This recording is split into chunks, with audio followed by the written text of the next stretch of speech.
I apologize. I was interrupted. I had to take a phone call. But anyway, yeah, so once we get into these things of how this world is ran and what's going on as far as you know, how we operate with each other, with the systems of the world, with everything that goes on, we must understand, the pride of life and all these things is the things that people are actually, living by. It's a selfish society. It's a me. It's not a us we situation. It is a I'm gonna get rich by all means necessary. I'm gonna have what I need by all means necessary type of mentality. And doing things the wrong way, it seems like it's the more everything wrong is right nowadays. Is the more popular way. It's the easier way. It's the shortcut way.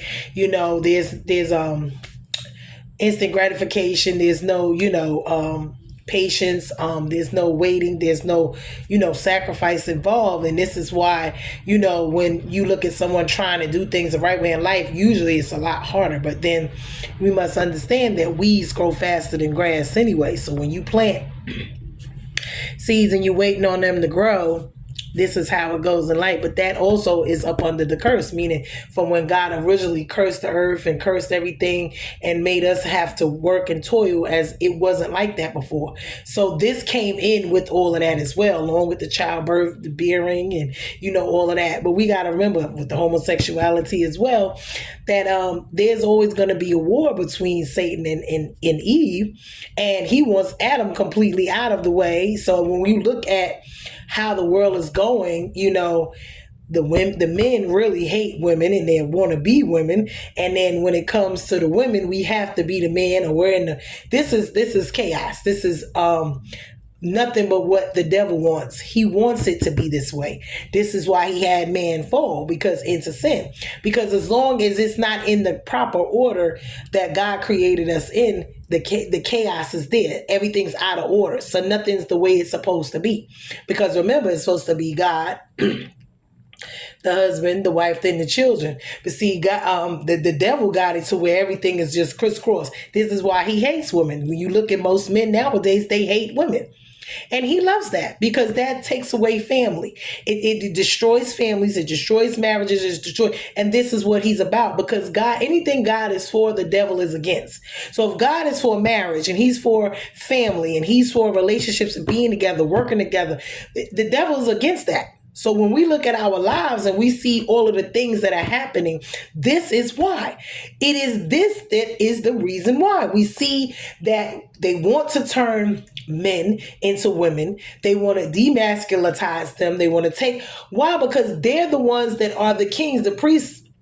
They're the ones that have the power, the dominion. It's nothing like when a man prays. God had a relationship with Adam before he ever created Eve. So when you think about the power, if they can take the man and make him a woman, and then he already hates the woman, and then turn around and have us, wow, for the seed, meaning once the man give up, we're the ones that incubate the seed. But if he has the seed and there's no more seed to give to us, then guess what? Because they're giving it to each other with the homosexuality, there's no life can be produced that way.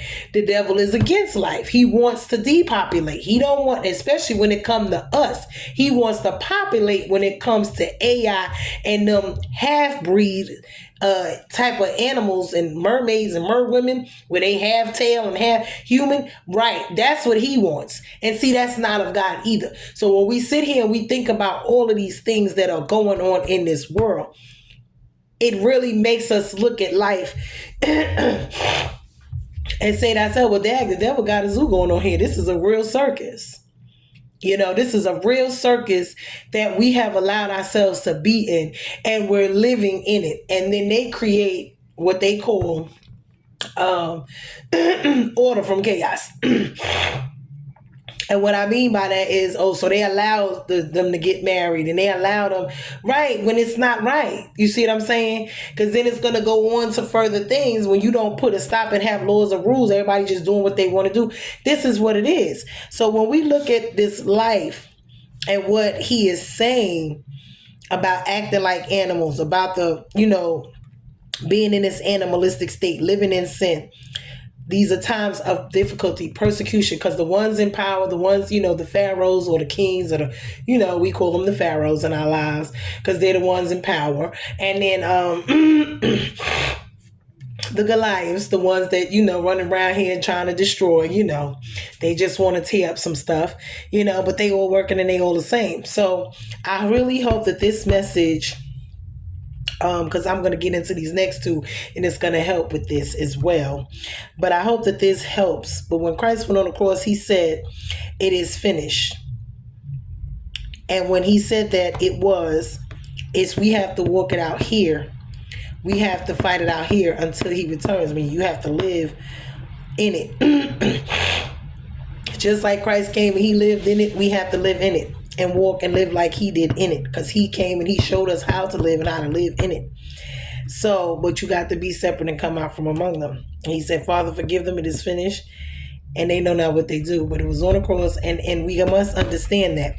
And we got to thank him and be thankful that there is the cross, because that fighting this war, which is ongoing every day of our lives till we leave here.